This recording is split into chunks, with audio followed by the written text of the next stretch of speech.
In today's video, we're going to discuss all the latest NHL trade rumors involving the Senators, Leafs, Pens, and Flyers, so stay tuned. That's coming up next.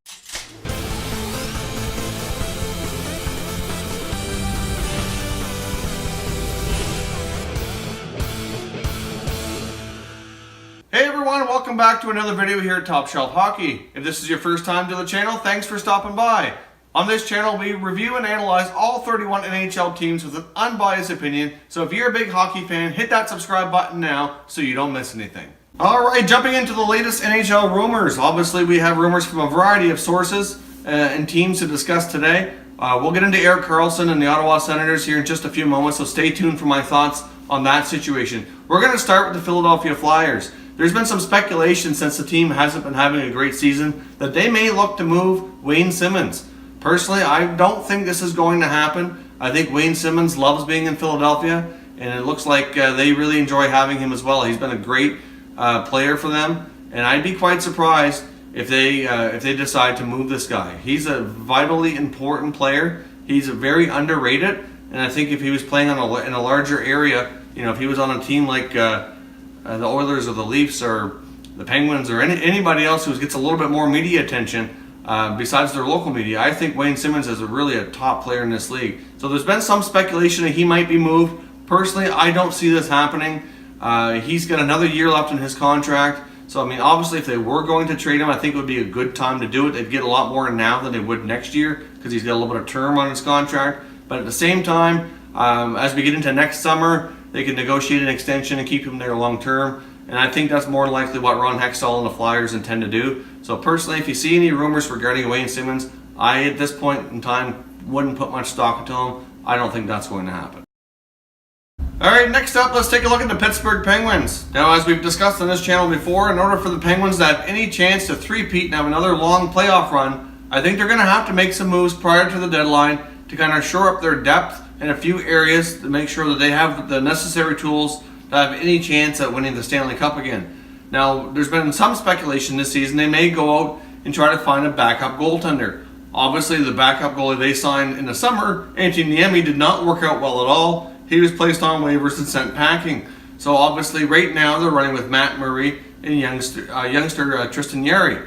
Now, Murray recently was hurt, and obviously there's some concern and speculation, but to be honest, the Pittsburgh youngster Jarry has actually played pretty well. At this point in time, I don't really think, barring something changing between now and February, I can't see the Penguins bothering to do this. I think they have a lot of confidence in Murray, and provided that he's healthy, I think they're going to have an excellent shot at winning just whatever game they're in because of him being into the net. Now, at the same time, obviously Murray has proven before that a youngster can take this team far, and I think as time goes on here, they're starting to build up some confidence in their young backup goaltender. So at this point in time, I don't see them making a move for a goaltender, but you never know. It's always great to have depth for the playoffs, and if they do pick anybody up, I wouldn't imagine it'd be anybody that would be having a whole lot of NHL experience, but you never know. They could look to guys like a Michael Hutchison in Winnipeg, or even maybe a Calvin Pickard. That might be an option for them. I mean, they're both playing a lot in the minors right now, and their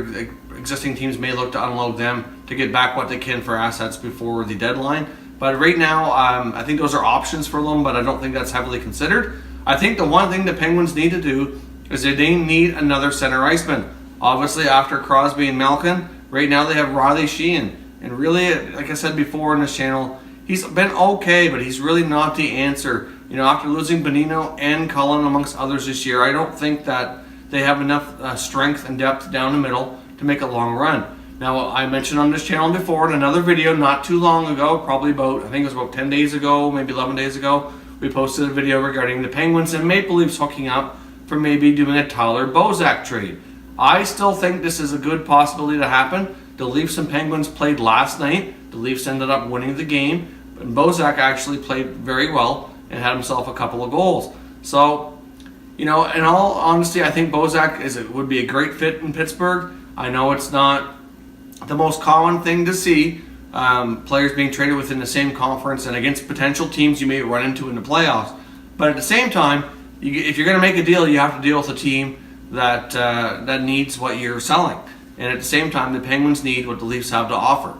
So I know the Penguins have obviously been looking to shop defenseman Ian Cole. They have some prospects they may be willing to part with, or draft picks to shore things up. I'm not sure how far they're willing to go to get another center iceman, but to reunite Bozak with Phil Kessel for a playoff run, I think would be, I know it has a lot of potential to be something really good, and I think that there's a strong possibility we're going to see that. And I think after the game last night, I'm sure if the Penguins didn't have their eye on Bozak before, that I'm sure they're going to have their eye on him now. I mean, he's got an expiring contract, and he can play in a bottom six role and really fill out their roster. And I think in the right role, you can see some players really excel, and I think that he would be a good fit in Pittsburgh. So there's not a lot of trade talk amongst the so-called experts out there on this trade, but personally, I think it makes a lot of sense for the Penguins, and I think that it's something they should go after and try to make happen.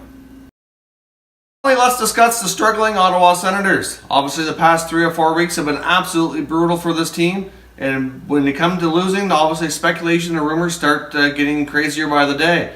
Now, over the weekend, we did hear some reports, mainly through Sportsnet and Nick Kyprios, and I believe Elliot Friedman was commenting as well, indicating that the Senators are considering, or should consider at least, trading Erik Karlsson. Now, at this point in time, when you have a team like they do and how things have gone in the past 3 or 4 weeks, nothing really surprises me as far as rumors go. But trading Erik Karlsson, in my opinion, would be absolutely ridiculous. I don't see how this personally makes any sense. Now, I do understand the fact that if they were going to consider this, that it would be probably better to do sooner than later, where he still has a little bit of term left in his contract. But I don't think anybody is going to make a massive trade for a player of his caliber without having the reassurance that he's going to sign with them long term.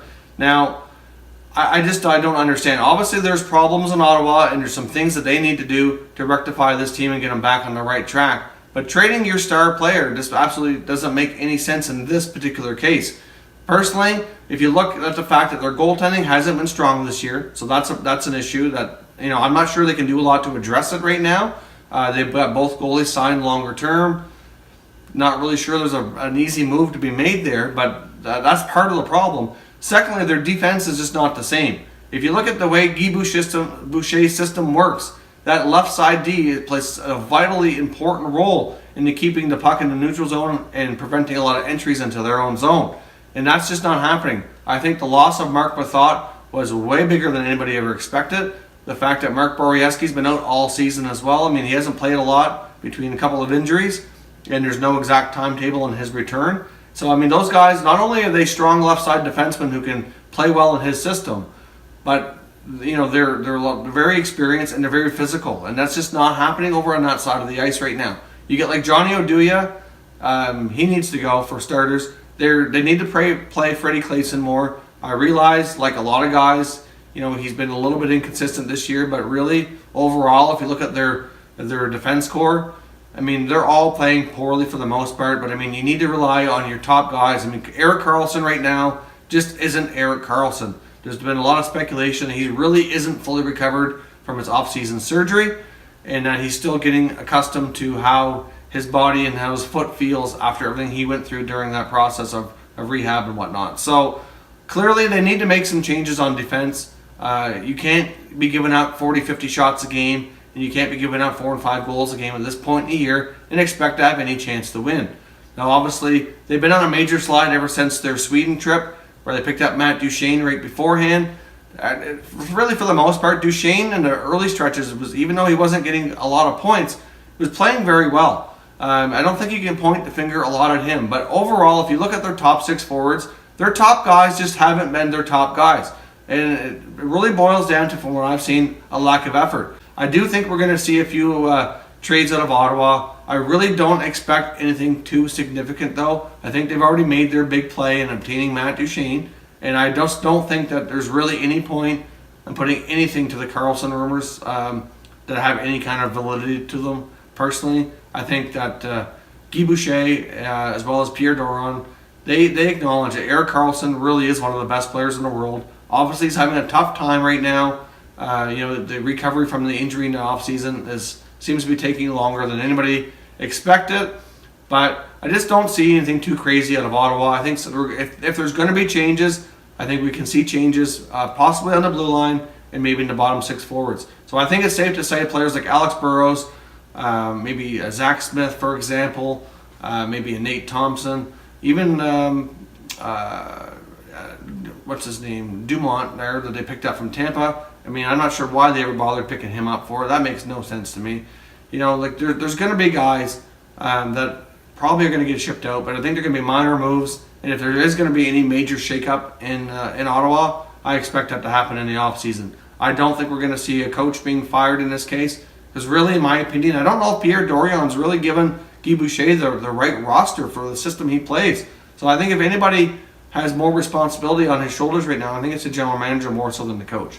But that's my take. But I do think we are going to see some moves out of Ottawa. I think it's bound to happen. I'm sure teams are going to be calling quite a bit, but I don't expect a major shakeup. But I wouldn't be surprised if we see a defenseman or two get moved out and within their bottom six forwards. There's definitely going to be guys available for sure. It's hard to say what'll happen. So leave me some comments down below. If you were the Ottawa Senators, what would you do? What pieces do you think they need to get rid of? And who do you absolutely think they should hang on to? Do you think they'd be absolutely crazy for trading Erik Karlsson? Personally, I think they'd be crazy too right now. I mean, if they're trying to, there's rumors that Melnick's trying to sell the team. You know, so obviously from an ownership standpoint, you know, selling the team without a guy like Karlsson is going to change things a lot. You know, they're trying to get a new arena downtown and get away from playing in Canada.